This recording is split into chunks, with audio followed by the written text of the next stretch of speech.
Hello guys, welcome to story nation. और आज हम पढ़ने वाले द नॉर्थन ब्लेड के चैप्टर 6 से 10 तक। और जो नया है चैनल पर सब्सक्राइब कर लो और बेल आइकन दबा लो। और पिछली वीडियो नहीं देखी तो प्लेलिस्ट की लिंक डिस्क्रिप्शन में है, जाओ देख लो।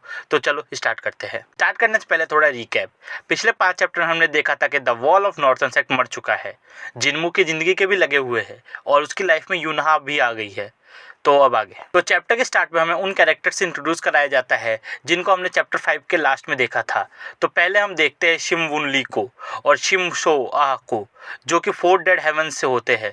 नेक्स्ट हमें हे रुंग को दिखाया जाता है, जो कि ग्रैंड डॉटर है उसी बुढ़े की, जो कि वन ऑफ द 9 स्काइज भी है, सीकर ऑफ द नॉलेज शिव मू हवा। फिर नेक्स्ट हमें general of the 4 dead heavens से इंट्रोड्यूस कराया जाता है, जो कि कह रहा होता है क्या यहाँ कोई नहीं है। तभी उन्हें उन मैसनीज के कैप्टन को दिखाया जाता है कि इन सबको ग्रीट करता है, कहता है कि रॉयल गेस्ट के रहने की फुल तैयारी है और ये सब उसने खुद से किया है। एंड देन हमें दिखाया जाता है कि इन रॉयल गेस्ट के ग्रुप से एक बंदा है जो कि ओल्ड फ्रेंड वाइस कैप्टन का, और वाइस कैप्टन उसे फुल इग्नोर मार रहा होता है। फिर हम देखते हैं कि हे रुंग और शिम वुन आपस में बात कर रहे होते हैं कि कैसे नॉर्थन हेवनली सेक्ट की ऐसी हालत हो गई है। फिर शिम वुन बोलता है कि दुनिया ऐसी ही चलती है, जब आप अपनी स्ट्रेंथ लूज कर देते हो तो आप मर जाते हो, जैसे एक हंटिंग डॉग का कोई काम नहीं होता हंट खत्म होने के बाद। और सीन शिफ्ट होता है और हम देखते हैं जिनमू और यूनहा को, जो कि आपस में बात कर रहे होते हैं खाने को लेकर। तभी जिनमू और यूनहा का सामना होता है रॉयल गेस्ट के ग्रुप। हे रिंग बोलती है कि ये जरूर डिसेंडेंट है नॉर्थन सेक्ट का मास्टर जिन, और बाकी दोनों सोचते हैं कि रूमर सही है कि ये जिंदा है। यूना सोचती है कि यहाँ इतने लोग आ रहे थे और मैंने किसी को सेंस नहीं किया, मेरे को अपने गार्ड्स डाउन नहीं करने चाहिए। फिर शिम वुन उन लोगों को इंट्रोड्यूस कराता है और जिनमू भी खुद को इंट्रोड्यूस कराता है और यूनहा का खुद का कजन बताता है। फिर शिम बोलता है कि तुम जानते हो हम कौन है। जिनमू बोलता है कि हाँ मैं जानता हूँ, क्योंकि तुम्हारा नाम भी पूरे म्यूरू में फेमस है।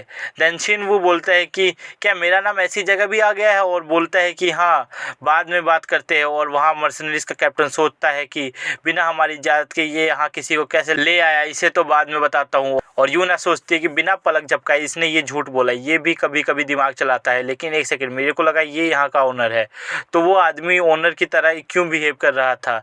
सीन शिफ्ट होता है और शिमवू और जनरल कुछ बातें कर रहे होते हैं। मेरे को लगता है कि ये शिमवून कुछ प्लान कर रहा है नॉर्थन हेवनली सेक्ट को लेकर, क्योंकि वो बोल रहा होता है कि नॉर्थन हेवनली सेक्ट फाउंडेशन बनेगा और भी चीज़ें वो बोलता है। एंड देन सीन शिफ्ट होता है और हम देखते हैं कि जिनमू को, जो कि आयरन पीट रहा है, पीछे से शिमवू आता है और जिनमू की थोड़ी बेइज्जती करता है और एक स्वॉर्ड उठाता है। देन जिनमू के गले के पास रख के बोलता है कि नॉर्थन हेवनली सेक्ट का डिसेंडेंट कोई मार्शल आर्ट्स नहीं सीख रहा और ब्लैक स्मिथिंग कर रहा है, अगर तुम्हें ऐसे ही जीना है तो मैं तुम्हें मार देता हूँ। और जिनमू सोचता है कि मैं अभी इसकी बराबरी नहीं कर सकता, और अगर मैंने कोशिश भी की तो मेरी मेहनत तो पानी फिर जाएगा। और वो स्वॉर्ड उसकी ओर चलाता है एकदम किलिंग इंटेंट के साथ, और फिर हम देखते हैं कि एक मुट्ठी बनी और शिम वुन हैरान है। तो इस चैप्टर के स्टार्ट में जिनमू सोचता है कि वो ऐसे डिटेक्ट नहीं कर पा रहा था, तो अगर वो इससे लड़ता भी है तो हार जाएगा, प्लस मार्शल आर्ट यूज करने के लिए इसे मार दिया जाएगा। तो वो उस चीज़ के ऊपर बैठ करता है जिसमें उसके बचने के चांस ज़्यादा हो, एंड फाइट नहीं करता, और वो स्वॉर्ड जिनमू के कंधे में जा घुसती है। और शिनवू सोचता है कि वो क्यों क्या थी जो मैंने अभी फील की। हे रिंग आ जाती है और शिमवू को रोक लेती है। शिमवू सोच रहा होता है कि इससे ये डॉज नहीं किया गया, तो वो क्या थी। और हे रिंग चिल्लाती है कि ये क्या किया तुमने। शिनवू सोचता है कि मेरे को इसको ऑब्जर्व करना चाहिए, और हे रिंग को बोलता है कि इसमें मेरी गलती नहीं है, इसने ये सिंपल अटैक डॉज नहीं किया, और चला जाता है। फिर हे रिंग जिनमू को फास्ट स्पीड रिकवरी पिल देती है और जिनमू को बहुत दर्द हो रहा होता है। फिर हे रिंग उसको उसके रूम तक छोड़ देती है और यूनहा जिनमू को बोलती है कि अगर तुम वीक हो तब भी तुम्हें फाइट करनी चाहिए, और अगर तुम नहीं कर सकते तो कम से कम भाग जाया करो। फिर जिनमू यूनहा को थैंक यू बोलता है। फिर यूनहा बोलती है कि वो जल्दी ही जाने वाली है, और हमें पास का सीन दिखाया जाता है जहाँ यूनहा उसी बंदे से बात कर रही है जो कि इनके मास्टर को ढूंढने गया था। वो बोलता है कि मास्टर मिल गए हैं और अब हमें अपना नेक्स्ट मूव चलना है। देन सीन शिफ्ट होता है और हमें एक बंदा दिखता है जो कि नॉर्थन सेक्ट की ओर आ रहा होता है। तभी उसके पीछे से कुछ बंदे आ जाते हैं और बोलते हैं कि ये उस वुमेन को सपोर्ट देने आया है, लेकिन इस बंदे को पता नहीं कि ये लोग किस वुमेन की बात कर रहे हैं। फिर लोगों की लड़ाई होती है और ये जो न्यू बंदा हमें दिखाया गया है वो बहुत स्ट्रॉन्ग है, वो अकेले ही इन लोगों की तोड़ देता है। और ऐसा नहीं है कि सामने वाले ताकत पर नहीं है, इस बंदे ने खुद से कहा कि ये लोग मामूली लोग नहीं है। खैर फिर ये बंदा नॉर्थन हेवनली सेक्ट की ओर चल पड़ता है और हमें इसकी आइडेंटिटी बताई गई है। फिर सीन शिफ्ट होता है और हे ड्यूग और जिनवू की कन्वर्सेशन दिखाई जाती है, और अभी तक मेरे को लगता है कि ये हे ड्यूग लड़की अपने उस हरामी बुढ़े दादा से अच्छी है और जिनवू के साथ अच्छे से व्यवहार कर रही है, और ये चीज़ें वो जिनवू को भी बोलती है। और फिर हमें एक बॉडीगार्ड दिखाते हैं वुन फैमिली का। फिर हमें एक कन्वर्सेशन दिखाई जाती है शिन वुन और हे रिंग की ओर। और मैं अपने शब्द वापस लेता हूँ इस लड़की के बारे में। ये भी हरामी ही है अपने दादा की तरह। ये और शिन वुन कुछ तो खिचड़ी पका रहे हैं, लेकिन वो अब हमें इस चैप्टर में पता नहीं चलता। तो इस चैप्टर के स्टार्ट में हमें उस बंदे का इंट्रोडक्शन दिया जाता है जो कि पिछले चैप्टर के एंड में दिखा था। वो the demon of the primordial chaos होता है, जिसका नाम है ताई मू कैंग। फिर ये बंदा बोलता है कि ये लोग तो डिसअपॉइंटेड है। और फिर एक बंदा आता है इसके पास और ताई मू कहता है कि हिडन गोस्ट ट्रूप्स का क्या हुआ। और सामने वाला बंदा बोलता है कि जब से उन लोगों ने टारगेट लोकेट किया था तब से उन लोगों से कोई कांटेक्ट नहीं हो पा रहा है, वो पूरी तरह से ख़त्म हो चुके हैं। और ताई मू कहता है कि एलाइड ट्रूप्स ख़त्म हो गई। फिर वो बंदा इसके कान में कुछ बोलता है और हमें बताया नहीं जाता कि उसने क्या बोला। और ताई मू खुश होकर बोलता है कि इसने ये काम किया वो एक बच्चा है और उसका हाइड आउट यहीं है इस लड़की के पास। और फिर बोलता है तैयार हो जाओ बैंड ऑफ डार्क वुल्फ शिकार करने के लिए। और शायद से ये वही बंदा है जिसने यूनहा लोगों पर अटैक किया है था।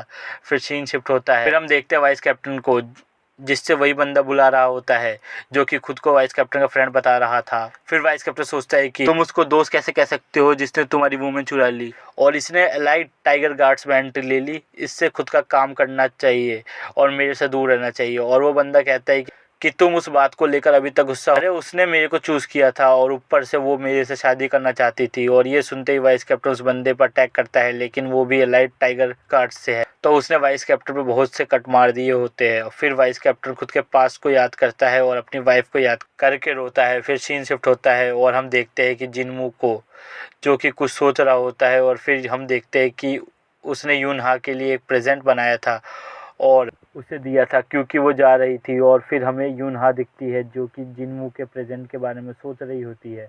फिर वहाँ सारुंग आ जाता है। फिर वो कहता है कि उनके मास्टर वहाँ आने वाले हैं। फिर वो नोटिस करता है कि यूना कुछ छुपा रही है। देन वो बोलता है कि अपनी पर्सनल फीलिंग्स को इन चीज़ में ना, क्योंकि वो उनकी आखिरी होप है और शायद से वो बंदा आ रहा है वो इनका मास्टर भी हो सकता है। खैर फिर हम देखते हैं वाइस कैप्टन को जो कि ट्रेनिंग कर रहा होता है और बहुत गुस्से में होता है कि आखिर क्या कारण हो सकता है कि उसकी वाइफ ने उसे छोड़ दिया। और पागल टाइप हो रहा होता है और कहता है वो सबको मार देगा। तभी उसको कुछ आवाज़ आती है और धीरे धीरे उसका गुस्सा शांत होता है और उसे अजीब सी क्यू फील हो रही होती है। फिर हम देखते हैं जिनमू को जो कि प्रैक्टिस कर रहा था और वो क्यू उसके अंदर से ही आ रही थी। और फिर जिनमू वहाँ से जाता है और उसे एक इमेंस क्यू फील होती है जो कि उस बंदे की है जिसे हमने लास्ट चैप्टर में देखा। और मैं इसमें टाइम में कंफ्यूज हो गया था। तो इस चैप्टर के स्टार्ट में हमें इस बंदे से इंट्रोड्यूस कराया जाता है जो कि है डैम सो च्यून और ये शिम वुन ओरो की साइड से और उसका भाई भी है। फिर शिम वुन शिम सो और हे रुंग इससे मिलते हैं और फिर वो कुछ बातें करते हैं। इसमें शिम वुन पूछता है कि डैम सो की ऐसी हालत कैसे हुई और जिनमू सोचते कि यही है द 100 मैन चैलेंज जिसके बारे में मिस्टर होंग ने उसे बताया था। लेकिन फिर डैमसो पूछता है कि वो जो बंदा वहाँ खड़ा है वो कौन है। और शिनवू बोलता है कि वो डिसेंडेंट है नॉर्थन फैमिली सेट का, लेकिन वो किसी काम का नहीं है तो आप टेंशन मत लो। और वो वहाँ से चले जाते हैं। फिर हम देखते हैं जिनमू को जो कि सोच रहा होता है कि ये है डैमसो च्यून, इसका और एक नेक्स्ट लेवल पर है। और फिर जनरल आता है जिनमू के पास और उसे इन्वाइट करता है डिनर के लिए। और जिनमू बोलता है कि एक गेस्ट उसके होस्ट को डिनर पर इन्वाइट कर रहा है, लेकिन जनरल कहता है कि वो अपनी कज़न को भी लेकर आ सकता है कल डिनर पर। उसके बाद हम देखते हैं डैमसो को जो कि जिनमू के बारे में सोच रहा होता है और कहता है कि उससे मेरे को कोई क्यू या मार्शल आर्ट सेंस नहीं हुए, लेकिन कुछ तो डिफरेंट है उसमें। शायद से उसने नॉर्थन एमिली सेक्ट के स्ट्रेंथ को इनहेरिट कर लिया है।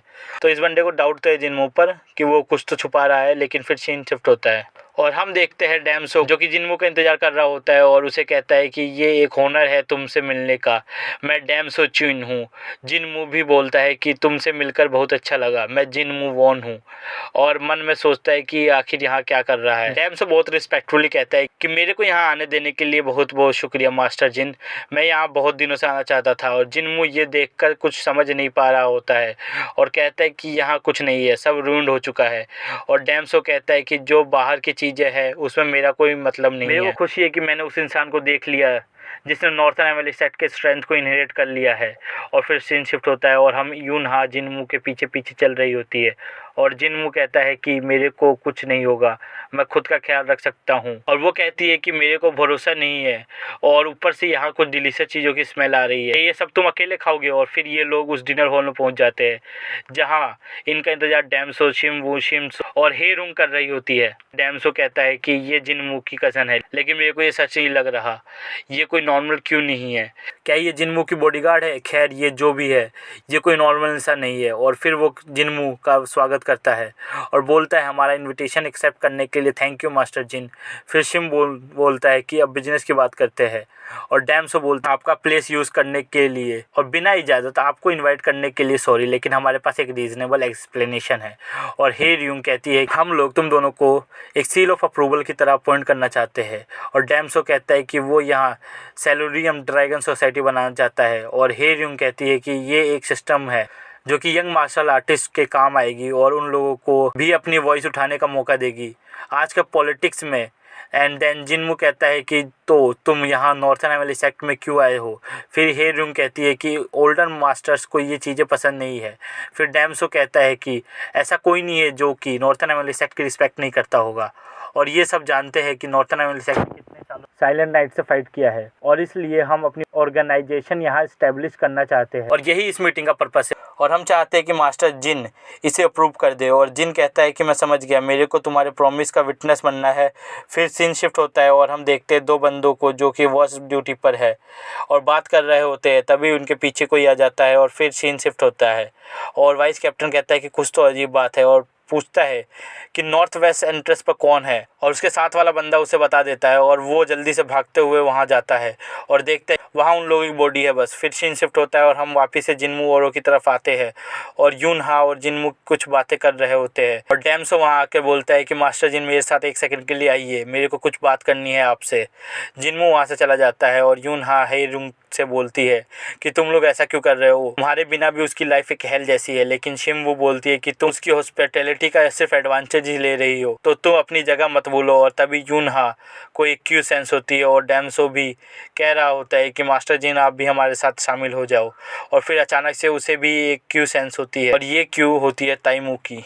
इस चैप्टर के स्टार्ट में हम देखते हैं ताइमू को, जिसने नॉर्थन एमएलए सेक्ट पर अटैक कर दिया है और उसने अकेले बहुत बंदों को मार दिया होता है। फिर वो आसमान की ओर देखता है एंड वहाँ से उसको कोई आता हुआ दिखता है और उस बंदे ने ताइमू पर अटैक कर दिया होता है।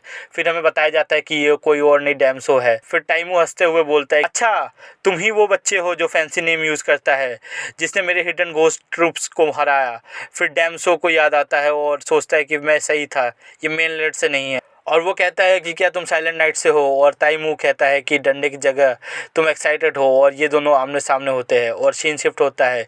कुछ बंदे जनरल के पास आते हैं और फिर यूना सोचती है कि ये लोग यहाँ तक आ गए मेरे पीछे। फिर वो जिन्मू के कहती है कि तुम लोग उस मॉन्स्टर को नहीं हरा सकते, तुम्हें यहाँ से भाग जाना चाहिए। और जिन्मू कहता है कि अब इसके लिए बहुत देर हो गई है। देन हम देखते हैं कि ताइमू के साथ के बंदे ने इन्हें घेर लिया होता है। फिर सीन शिफ्ट होता है और सब लोग लड़ने के लिए तैयार होते हैं। और हाई रूम सोच रही होती है कि ये पक्का साइलेंट नाइट है, लेकिन ये लोग अब मूव क्यों कर रहे हैं, रुको अगर डैम्सो ने इन्हें हरा दिया तब। और फिर हम देखते हैं कि यूनहा को जो कि जिन्मू को प्रोटेक्ट करने के लिए फाइट करने के लिए तैयार हो जाती है। और फिर सीन शिफ्ट होता है और डैम्सो ने ताइमू के ऊपर एक अटैक लॉन्च कर दिया होता है और बोलता है कि अगर तुम साइलेंट नाइट से हो तो मेरा नाम याद रखना, डैम्सो च्यून। और इसी के साथ वो और भी बहुत से अटैक कर देता है ताइमू पर। और फिर हम देखते हैं ताइमू ज़मीन पर गिरा हुआ है और उसके चारों ओर से खून गिर रहा है। और डैम्सो बोलता है कि क्या मैंने ज़्यादा कर दिया, और जा रहा होता है। लेकिन तभी उसके पीछे से हंसने की आवाज़ आती है और ताइमू उठ खड़ा होता है और ये देखकर डैम्सो शॉक हो जाता है। और तभी ताइमू एक अटैक करता है डैम्सो पर, जिसका नाम होता है chaotic spin off demonic dive. और नेक्स्ट सीन में हम देखते हैं कि डैम्सो ज़मीन पर गिरा हुआ है और उसके सारी तरफ से खून आ रहे होते हैं। ताइमू सोचता है कि बस इतने से तुम हार गए, rising star of eastern sky. और फिर हम देखते हैं कि शिमसो ताइमू के सामने खड़ी है और शिमवून और हेरुंग भी वहाँ होते हैं।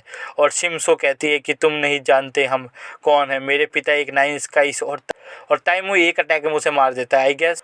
और ताइमू ने ये अटैक ऐसे किया होता है कि वो कोई मच्छर मार रहा है। तो गाइस ये वीडियो यहीं ख़त्म होती है और आज की वीडियो में हमने कवर कर लिए 5 चैप्टर द नॉर्थन ब्लेड के।